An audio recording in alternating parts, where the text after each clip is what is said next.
नमस्कार साथियों, स्वागत है आप सभी का आपके अपने यूट्यूब चैनल एस पॉइंट में।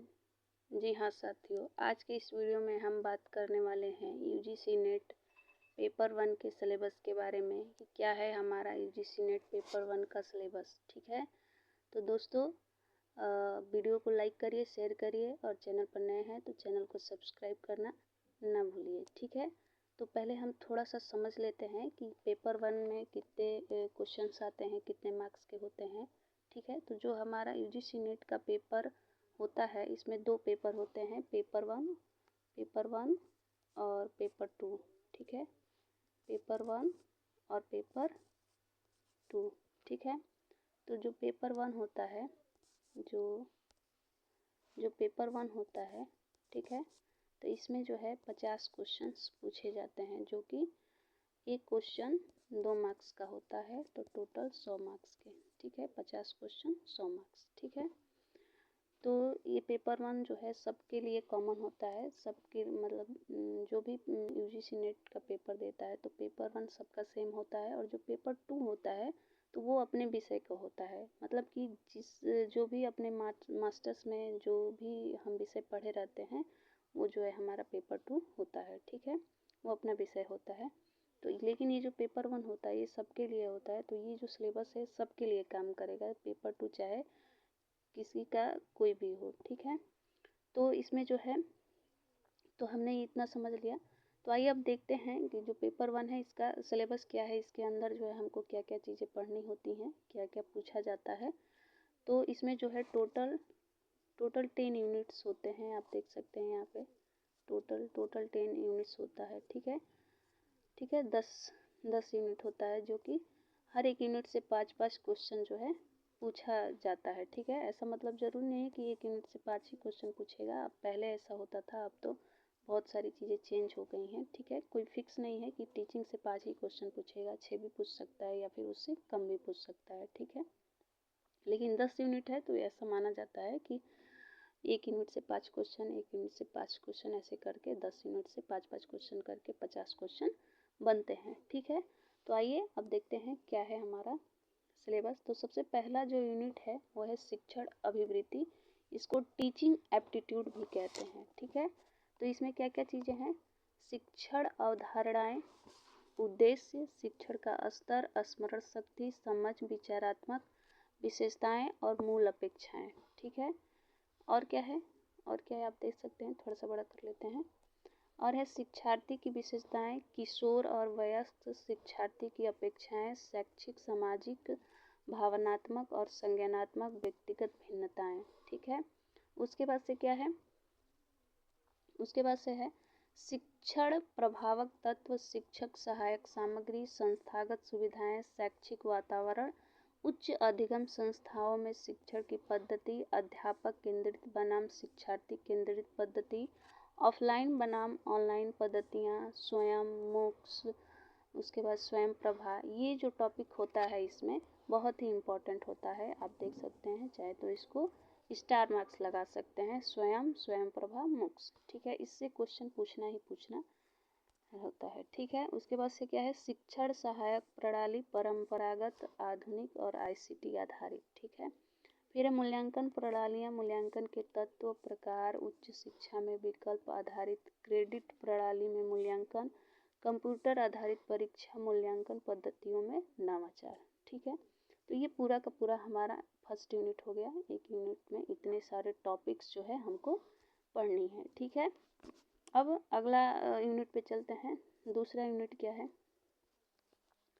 शोध अभिवृत्ति। दूसरा यूनिट क्या है हमारा, शोध अभिवृत्ति, जिसको रिसर्च एप्टीट्यूड कहते हैं। ठीक है, तो इसमें क्या क्या टॉपिक्स हैं, तो शोध है, शोध का अर्थ, प्रकार, विशेषताएं, प्रत्यक्षवाद एवं उत्तर प्रत्यक्षवाद, शोध के उपागम, शोध पद्धतियाँ, प्रयोगात्मक, विवरणात्मक, ऐतिहासिक, गुणात्मक एवं मात्रात्मक। ठीक है, फिर है शोध के, यहाँ पे देख सकते हैं आप, शोध के चरण हैं, शोध प्रबंध एवं आलेख लेखन, फॉर्मेट और संदर्भ की शैली, शोध में आईसीटी का अनुप्रयोग, शोध नैतिकता। ठीक है, तो ये दूसरा यूनिट के सारे टॉपिक्स हैं। ठीक है, अगला यूनिट क्या है हमारा, आप देख सकते हैं यहाँ पे तीसरा यूनिट है बोध, जिसको कम्प्रिहेंशन कहते हैं। ठीक है, एक गद्यांश दिया जाएगा, उस गद्यांश से पूछे गए प्रश्नों का उत्तर देना होगा। ठीक है, मतलब एक पैराग्राफ रहेगा, उससे 5 क्वेश्चन पूछे जाते हैं। ये 5 क्वेश्चन फिक्स होते हैं। ठीक है, 5 क्वेश्चन जो है फिक्स होते हैं, ये 10 नंबर पक्के होते हैं। ठीक,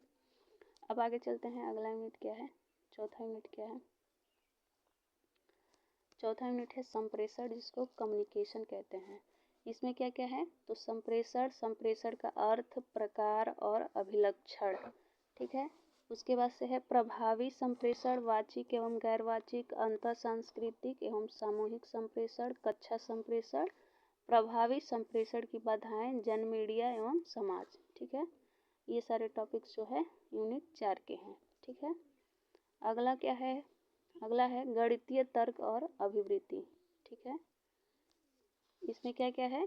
तो तर्क के प्रकार है संख्या श्रेणी, अक्षर श्रृंखला, कूट और संबंध, गणितीय अभिवृत्ति, अंश, समय और दूरी, अनुपात, समानुपात, प्रतिशतता, लाभ और हानि, ब्याज और छूट, औसत आदि। ये सारे टॉपिक्स जो हैं 5वां यूनिट के हैं। मतलब 5वां यूनिट में गणितीय तर्क और अभिवृत्ति में ये सारी चीज़ें पढ़नी है। ठीक है, उसके बाद से अगला यूनिट क्या है? अगला यूनिट है छठवां। छठवां में क्या क्या है? युक्ति युक्त तर्क। इसमें युक्ति युक्त के ढांचे का बोध, युक्ति के रूप, निरादुपत्तिक, पाधिक, निरापाधिक, तर्क वाक्य का ढांचा, अवस्था और आकृति, औपचारिक एवं अनौपचारिक युक्ति, दोष, भाषा का प्रयोग, शब्दों का लक्ष्यार्थ और वस्तुत्व, विरोध का परंपरागत वर्ग, युक्ति के प्रकार, निगमनात्मक और आगमनात्मक युक्ति का मूल्यांकन और विशिष्टीकरण, अनुरूपताएं, वेड़ आरेख, तर्क की वैधता सुनिश्चित करने के लिए वेड़ आरेख का सरल और बहुप्रयोग, भारतीय तर्कशास्त्र, ज्ञान के साधन, प्रमाण, प्रत्यक्ष, अनुमान, उपमान, शब्द, अर्थापत्ति और अनुपलब्धि, अनुमान की संरचना, प्रकार, व्याप्ति, हेत्वाभास। ठीक है, ये सारे टॉपिक्स जो है युक्ति युक्त तर्क के हैं। ठीक, जो कि छठवां यूनिट का है। ठीक, अब अगला यूनिट देखते हैं क्या है हमारा। अगला यूनिट, अगला है आंकड़ों की व्याख्या। ठीक है, जिसको हम डीआई कहते हैं, डेटा इंटरप्रिटेशन। ठीक है, इससे भी 5 क्वेश्चन जो है फिक्स रहता है, यानी कि 10 नंबर पक्के रहते हैं। ठीक है, इसमें देखिए, इसमें क्या क्या है? तो आंकड़ों का स्रोत, प्राप्ति और वर्गीकरण, गुणात्मक एवं मात्रात्मक आंकड़े, चित्रवत वर्णन, bar chart, histogram, pie chart, table chart और रेखा चार्ट, और आंकड़ों का मानचित्रण, आंकड़ों की व्याख्या, आंकड़े और सुशासन। ठीक है, ये सारे टॉपिक्स हैं आंकड़ों की व्याख्या के। मतलब इससे या तो एक पाई चार्ट दे देगा, नहीं तो टेबल चार्ट दे देगा। ठीक है, और उससे जो है 5 क्वेश्चन पूछा जाता है। ठीक है, ये फिक्स रहता है। एक टीआई और जो एक पैराग्राफ है, ये दोनों फिक्स रहते हैं। ठीक है, अब चलते हैं अगले यूनिट पे। अपने अगले यूनिट पे क्या है? अगला है सूचना और संचार प्रौद्योगिकी, आईसीटी, जिसको इंफॉर्मेशन एंड कम्युनिकेशन टेक्नोलॉजी कहते हैं। इसमें क्या है? आईसीटी, सामान्य संक्षिप्तियाँ और शब्दावली, इंटरनेट, इंट्रानेट, ईमेल, दृश्य श्रव्य कॉन्फ्रेंसिंग की मूलभूत बातें, उच्च शिक्षा में डिजिटल पहलें, आईसीटी और सुशासन। ठीक है, ये 8वां यूनिट के सारे टॉपिक्स हैं। ठीक है, जो कि मतलब सूचना और संचार प्रौद्योगिकी में जो है ये सारे टॉपिक्स हमको पढ़नी पड़ेंगे। ठीक है, अब चलते हैं अगले यूनिट पे। क्या है हमारा अगला यूनिट? ठीक है, ये थोड़ा सा बड़ा है, ये सबसे बड़ा यूनिट है। इसमें ज़्यादा जो है पढ़ना पड़ता है। लोक विकास और पर्यावरण। ठीक है, लोक विकास पर्यावरण, जिसको हम पीपल डेवलपमेंट एंड इन्वायरमेंट कहते हैं। ठीक है, तो क्या क्या इसमें है? तो विकास और पर्यावरण, मिलेनियम विकास और संपोषणीय विकास का लक्ष्य, ये बहुत ही इम्पोर्टेंट होता है इसमें। मिलेनियम, जिसको एमडीजी और एसडीजी गोल्स कहते हैं। एमडीजी गोल्स, एमडीजी और क्या है? SDG goals. ठीक है, ये जो है बहुत इम्पोर्टेंट, इससे क्वेश्चन पूछा ही जाता है। उसके बाद से क्या है?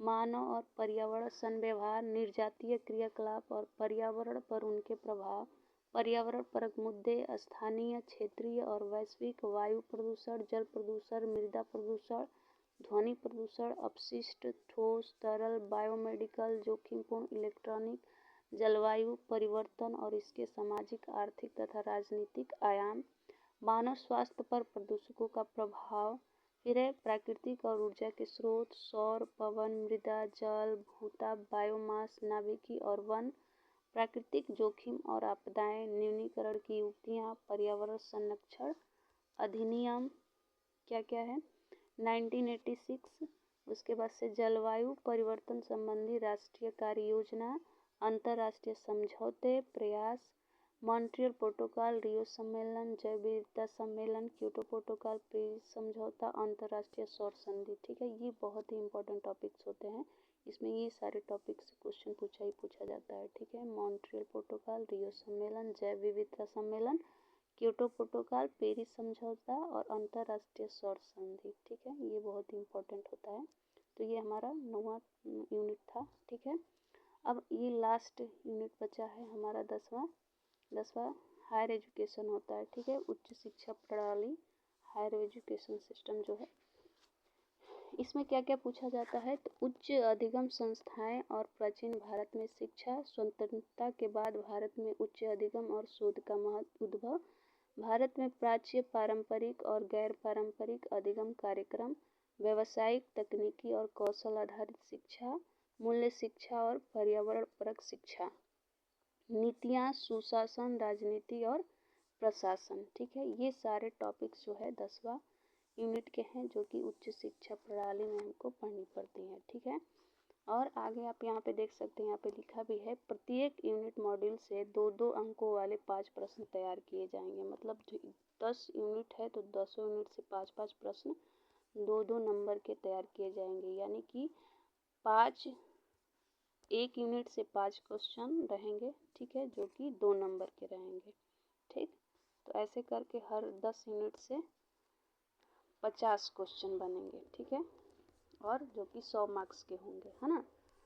तो ये पेपर 1 ये रहा पूरा पेपर 1 का सिलेबस। ठीक है, मतलब कि जो यूजीसी नेट का पेपर होता है उसमें जो है 2 पेपर होते हैं, पेपर 1 और पेपर 2।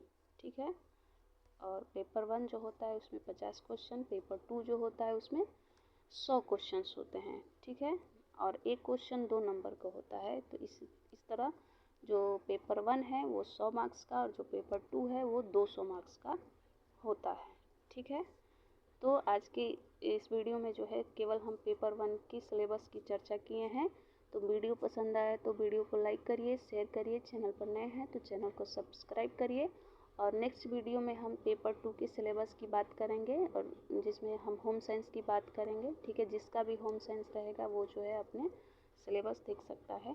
ठीक है, और आगे इसकी स्ट्रेटजी के बारे में भी बात करेंगे, कैसे जो है इसकी तैयारी की जाती है। धन्यवाद। वीडियो पसंद आया तो वीडियो को लाइक करिए, शेयर करिए, चैनल पर नए हैं तो चैनल को सब्सक्राइब करना नहीं भूलिए।